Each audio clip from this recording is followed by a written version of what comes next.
What is the most outrageous and stupidest thing you have done hoping to have sex? Story 1. I was hanging out at the club with some buddies and my new girlfriend. Things were going great, and I was feeling pretty good about myself. Suddenly, she mentioned that she was feeling tired and wanted to head home. I was a bit surprised, as her initial plan was for my buddies to crash at my place, but I figured she was just wanting some alone time. So, like a true gentleman, I offered to walk her back. The walk home was quite an experience. It was a bitterly cold Canadian winter night, with temperatures dipping well below -20 degrees Celsius. My girlfriend wasn't exactly dressed for the occasion, so I generously lent her my jacket to help her brave the elements. Even though I was a bit broke at the time, I couldn't bear to see her shiver in the cold. I also treated us to some hot chocolate from Tim Hortons. On the way to her place, she suggested pausing on a bridge for a chat, seemingly immune to the biting cold. I, on the other hand, was a trooper and endured the frigid temperatures. She wanted to discuss whether we had officially reached boyfriend and girlfriend status. -20 degrees, direct wind, and the effects of alcohol made for an unconventional setting for such a conversation. After an hour or so of walking, we arrived at her university residence. She gave me a quick kiss, wished me goodnight, and swiftly disappeared through the front door, leaving me locked out. It was a keycard entry. My coat remained with her. At that moment, I realized I had misinterpreted the situation. She had never intended to invite me in. My phone battery was on the brink of dying, so I turned it off to conserve power. Being financially strapped at the time, I dismissed the idea of an expensive taxi ride and decided to walk home. This meant traversing the other side of town, another 5 kilometers away. At one point, the river valley juts southward. Instead of detouring around the bridge, I opted for a shortcut through the valley, following the path to the bottom. As I started down the path, I hit a patch of ice and slid all the way down to the bottom of my back. Still buzzed from alcohol, I lay there for a while, contemplating my predicament. The alcohol-induced numbness made me question whether I could scale the icy path on the other side. Additionally, the pitch-black valley offered no hope of being discovered for hours. I spent the next hour navigating the far side of the valley, eventually completing the walk home, with a brief detour to relocate a road construction sign to a different street. Priorities, after all. It was 5 a.m. when I reached my doorstep, but my key was MIA. I knocked and yelled, but my friends remained blissfully asleep. As I reached for my phone to call them, I fumbled and dropped it on the steps, shattering the screen. The thick otter case couldn't withstand the extreme cold. Finally, after more insistent knocking, someone answered the door. My buddy took one look at me and burst out laughing. Looks like she didn't invite you in, huh? Where's your coat? Yes, I eventually got my coat back, and yes, I continued seeing her for months after that incident. She was actually a very sweet girl, and I don't think she ever fully grasped what happened that night. I can't recall if I tried to contact her, and my justification for my poor decisions that night is rather flimsy. The story could have occurred in any Canadian city, though it happened in Edmonton. Despite the frigid temperature, I was still wearing gloves, a sweater, and a toque. I don't remember how I felt the next day, but I'm guessing it wasn't great. Story 2. I used to be involved with this girl, but she was only living in my town for work and eventually got laid off and moved away. We stayed connected on Facebook, but I gradually stopped talking to her as she was out of sight and out of mind. One night after watching Manchester United play at 1 p.m., I was out drinking with my friends and we were all having a great time. Around 9 p.m., we heard that a nearby pub was having a party, so we decided to go check it out. As we were entering the pub, I thought I saw her, but I wasn't sure. Just then my phone beeped and I saw a message from her on Facebook asking if I was at the pub. Turns out she was there too. We caught up and had a great time chatting and laughing. She was staying at her friend's place for the night and suggested that I come along, but I was feeling pretty hammered and tired after drinking for about 14 hours straight. I politely declined and said goodbye. When I woke up at 4 a.m., I was still feeling the effects of the previous night's celebration. I checked my phone and saw that she had messaged me while she was also buzzed, clearly implying that there was a chance for me to get lucky if I came over. The only problem was that she was staying at her friend's house in a private estate about 8 miles out of town, and I was way too drunk to drive. Being a small town, finding a taxi at 4 a.m. was nearly impossible, so I made a rather impulsive decision to walk. The entire road leading to the estate was pitch black, and the only reason I didn't get lost was because one of my mates lived in the road and had walked it many times while intoxicated. However, this time I was alone, and it was an eerie experience. After what seemed like an eternity, I finally reached the estate. Somehow I managed to scale a 10-foot wall and made it down safely. However, to my dismay, the entire lane of the estate was pitch black, with no lights whatsoever.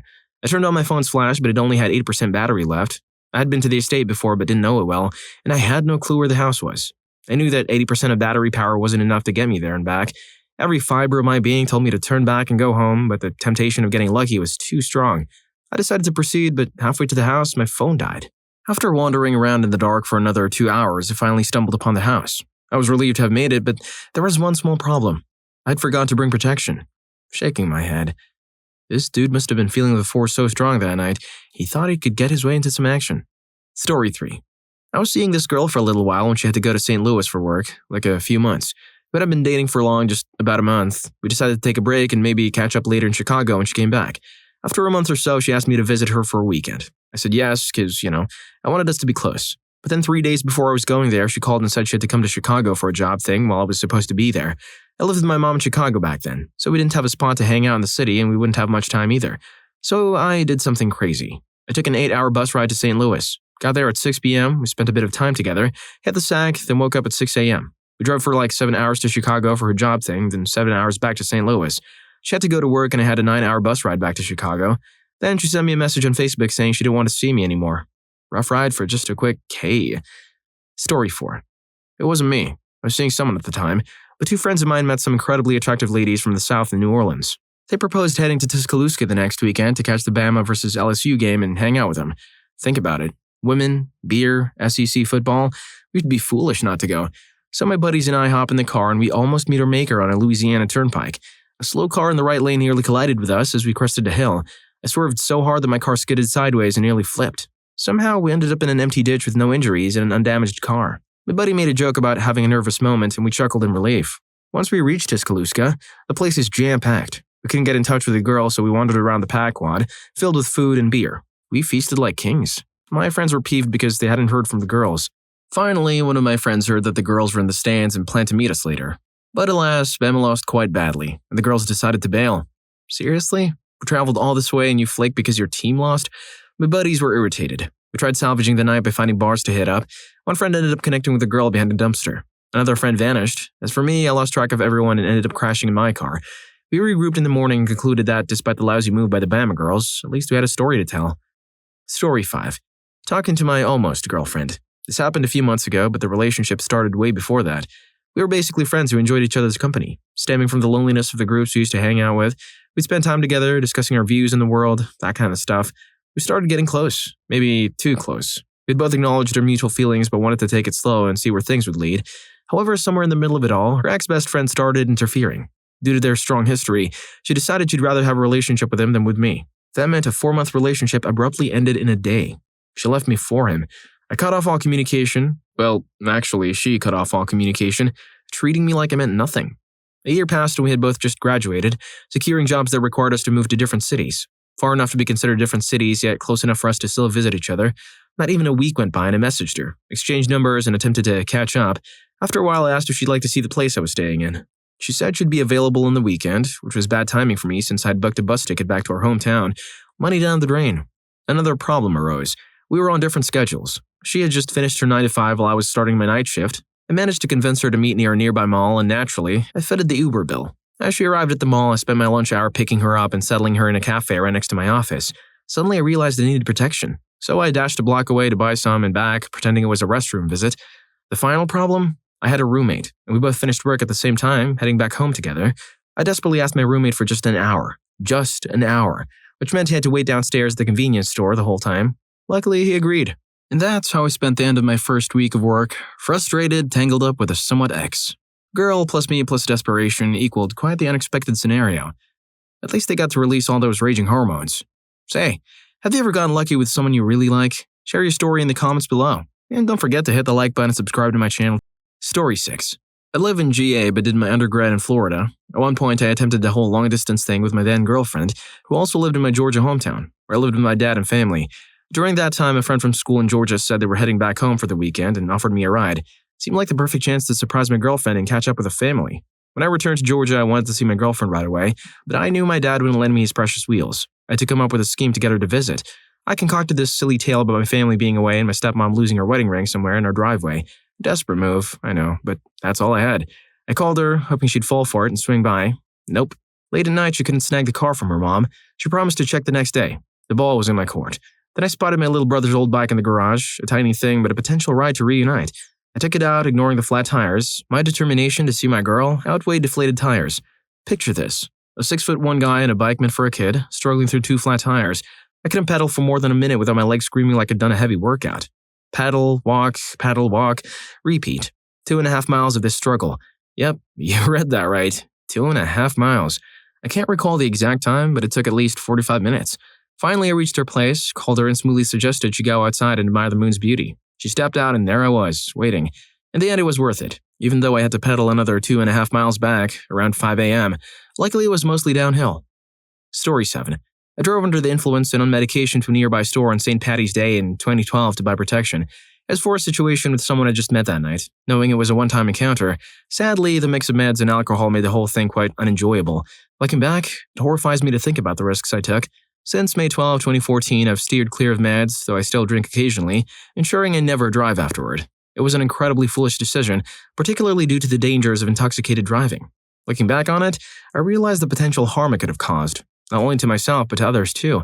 I deeply regret that moment, and it remains one of the stupidest things I've ever done. I've learned from this experience. Story 8. I've mentioned this before, but once I did a crazy trade. I swapped giving my man a sloppy Joe for a chocolate fix. I was seriously craving chocolate, but the 300-meter walk to the shop nearby felt like a trek to the moon, so I struck a deal with my boyfriend. Get me chocolate, and I'll owe you one. He dashed out in this deal. Meanwhile, I created this creative scene at our dining table. I spread out a white sheet, stretched out on it like some weird human sacrifice. When he returned, I had my chocolate, and he had this look of sheer amusement at the sight I'd arranged. That day turned into a strange but very intimate one. Well, I hope she didn't look like a Thanksgiving turkey ready for the oven, though. Story 9. Back in high school, around 99, I started mingling with a bunch of girls, thanks to a friend we all had in common. And my buddy and I were huge Magic fans, and we thought, why not share the joy? So we whipped up these killer decks for 3 of the girls to join in the fun. When it was time for them to return the decks, I pulled a move. Nope, those are yours now. I had this whole plan, you see. I thought they'd be thrilled. We'd hang out more and our Magic sessions would be legendary. I was hoping I could get a chance with them. But nope, that plan flew out the window quickly. So I bid goodbye to some of my best cards, dragons, angels, griffins, all those shiny artifacts, all for a dream that didn't pan out. After that, my magic mojo just vanished into thin air. Story 10. She lived in another city, so we'd often shuffle back and forth just to hang out. One day she hit me with the news that her parents were out. Me, being the adventurous teen I was, zoomed off in my '89 Ford Escort to her place. Now, Dad warned me not to take it for a spin, but rebellious teen spirit and all that. 5 minutes into the drive, I started hearing this ticking sound. Then it amped up to tapping turned to knocking, and before I knew it, something broke inside the car's engine. And guess what? I'm only halfway there. So I called her up, explaining my car problem, hoping she'd come to pick me up. But nope, her sisters got their wheels. She left me hanging. Next, I had to call my dad. It was not a fun night. What a mess. Story 11. Back when I was young, my girlfriend, now my wife, lived in a city about 9 kilometers away, just under 60 miles for you American folks, in the middle of one of the wildest rainstorms ever. I hopped onto my 1996 Yamaha FZR 600 motorcycle with tires that were almost worn out and rode over. We were both soaked, but no romantic look for us, just me getting sick from all that rain. Story 12. Once, a woman I met outside a store invited me over for a casual hangout. Never even went on a date. Before things ramped up, I ended up watching the last 20 minutes of Toy Story 3, lounging in bed with her child. I was feeling a bit desperate and she happened to be a yoga teacher. Surprisingly, it turned out to be a great experience. Well, man, it's never an easy path to master the yoga flame, just like what Dalsim from Street Fighter used to say. Story 13. I crashed a funeral at a church by myself for someone I didn't know. I signed the guest book, paid my respects, and so on. Fortunately, no one asked me any questions. The girl I tried to get intimate with was hired to sing at the funeral. She found it amusing that I showed up. During the ceremony, I sent her a text about how tricky it would be to clean something from the cathedral floor. It was amusing to watch her struggle to hold back laughter while sitting behind the priest conducting the funeral. The attempt to get lucky with her worked out. Story 14. I splurged $40 in 3 drinks. A common thing in clubs is when a woman approaches you, usually it means she's aiming for you to buy her and her friends a drink. Once I got a bit bored in a club and started noticing this play out with others. I was hanging near the bar when I witnessed 3 girls approaching an average-looking guy. I couldn't hear the conversation, but it was obvious. They asked him to buy shots. The poor guy ends up spending around $15 in lemon drops, and the girls just down the shots and walk away without saying another word to him. The last time I was at the club, a similar thing happened to me. 2 girls straight up asked me to buy shots, and I just said no. Story 15. As a teenager, I had a nightly ritual of scaling my girlfriend's balcony right after I supposedly left due to her 7 p.m. curfew. We'd spend time in her room with blaring tunes of death metal, trip-hop, or indie acoustic, and usually, things got a bit playful. Once, her mom barged in, and I bolted off the bed so quick I thought I'd time-traveled. Surprisingly, we're still going strong 8 years later. That's wild, man. Just be careful doing something like this one. You don't want to be mistaken for a home intruder. You only live once. Story 16. Back in high school, I was feeling pretty excited. Like most people do at that age. I was hanging out and flirting with this girl who expressed concerns about being someone's first experience. I did my best to reassure her that it wasn't a big deal, but she wasn't convinced.